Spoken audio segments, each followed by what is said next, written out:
क्या बात कर रहे हो? एंड ऑफ सॉफ्टवेयर इंजीनियर्स इन 2025। भाई साहब, ये तो रोने की बारी आ गई। किसने कहा ये? मार्क जी ने, जो अपने मेटा के फाउंडर एंड सीईओ है, उन मार्क जुकरबर्ग ने कहा है कि एंड ऑफ सॉफ्टवेयर इंजीनियर्स इन 2025। तहलका मच गया है सॉफ्टवेयर इंजीनियर्स की इंडस्ट्री के अंदर। ऐसा क्यों कह रहा हूं और कौन सी बातें हैं जो आपको मस्ट जानना जरूरी है? ऐसी कौन सी बातें है जो आपके लिए इंपॉर्टेंट है और क्या ये सच है? तो चलो एक बार मार्क जुकरबर्ग जी ने जो कहा वो मैं आपको दिखाना चाहता हूं, एब्सोल्युटली। एक बार इसको सुन लेते हैं यार।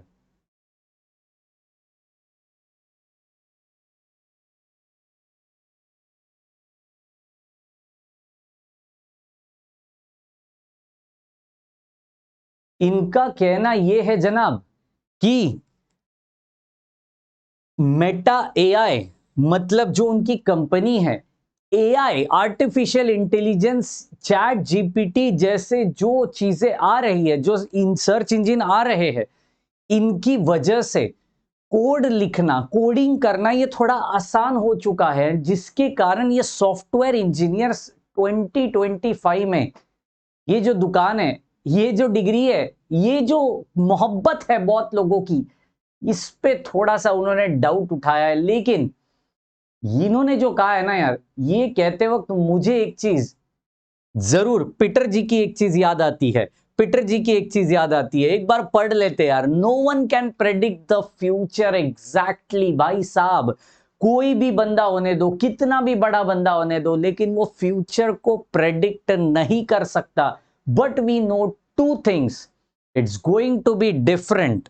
आगे आने वाला समय थोड़ा सा अलग होने वाला है, and it must be rooted in today's world. उसकी जो रूट्स है वो इस दुनिया में, आजकल की प्रेजेंट दुनिया में रहेंगे ही रहेंगे।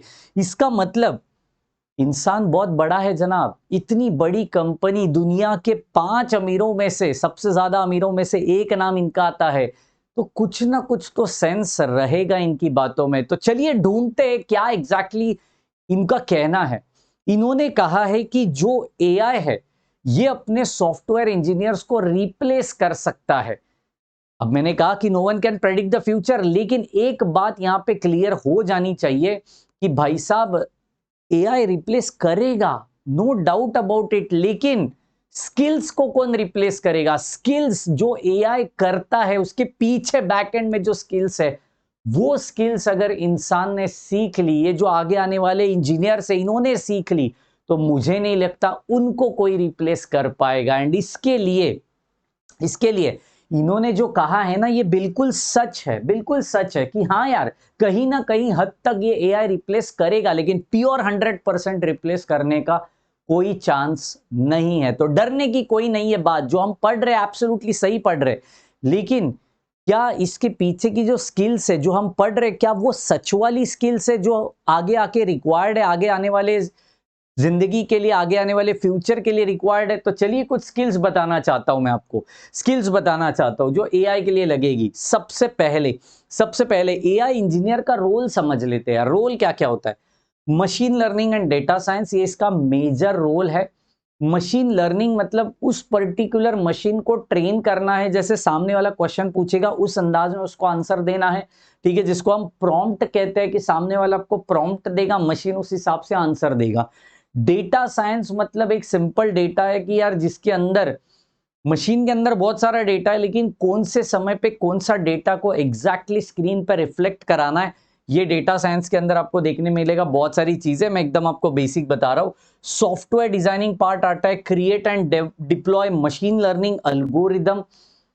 सिंपल बात है यार कि यार मशीन को लर्न कर रहे हो तो अल्गोरिदम की तो जरूरत पड़ेगी। कभी भी कुछ भी उटपटांग आंसर दे दिया नहीं चलेगा, वो तो फेल हो जाएगा, ठीक है। उसके बाद data science and software development teams के बीच में आपको एक कोऑर्डिनेशन रखना है। तो ये सारा रोल होते हैं अपने एआई इंजीनियर्स के। अब इस रोल के लिए क्या क्या स्किल्स लगती है, चलो वो भी देखते हैं। तो सबसे पहले लगता है डेटा साइंस एंड स्टैटिस्टिक्स। भाई साहब हम पहले ईयर से चिल्लाते आ रहे हैं कि मैथमेटिक्स जो आप पढ़ते हो, स्टैटिस्टिक्स जो आप पढ़ते हो, उसको इंपॉर्टेंस दीजिए। बहुत मतलब 80% बच्चे पूछते हैं कि सर इंजीनियरिंग के अंदर हम लोग 2 साल तक मैथमेटिक्स पढ़ते हैं, आगे जाके किधर काम में आता है। भाई साहब आप अगर रिसर्च फील्ड में गए ना, तो मैथमेटिक्स और स्टैटिस्टिक्स के अलावा आपको कुछ नहीं दिखाई पड़ेगा। तो mathematics, data science and statistics, mathematics, modern software development principles, like आप CI/CD बोल लो, SDLC बोल लो, तो ऐसे मॉडर्न सॉफ्टवेयर्स जो होते हैं उसका डेवलपमेंट आना बहुत जरूरी है। CS एंड प्रोग्रामिंग आना बहुत जरूरी है। DBMS आना बहुत जरूरी है, दैट इज डेटाबेस आना बहुत जरूरी है। डेटा स्ट्रक्चर्स आना बहुत जरूरी है। तो ऐसी इंपॉर्टेंट स्किल्स आपको पढ़ना चाहिए। AI वो प्रोग्रामर को रिप्लेस करेगा, वो स्किल्स को कभी रिप्लेस नहीं कर पाएगा। तो डरने की कोई बात नहीं है। बड़े आदमी ने बोला है, उसको सीरियसली लीजिए, और जो स्किल्स अपन सीख सकते हैं वो स्किल्स को सीखना अभी से शुरू करिए। Whether you are in 3rd year, whether you are in 4th year, और you are in 2nd year और 1st ईयर, आपको जभी जभी समय मिले छोटी छोटी छोटी स्किल्स को पढ़ना शुरू करिए। अब स्किल्स कौन सी पढ़नी चाहिए अपने अगले वीडियो में लेकर आऊंगा। तब तक के लिए चैनल के साथ बने रहिए और जरूर सब्सक्राइब करिए। मिलते हैं, bye bye, take care and thank you so much guys.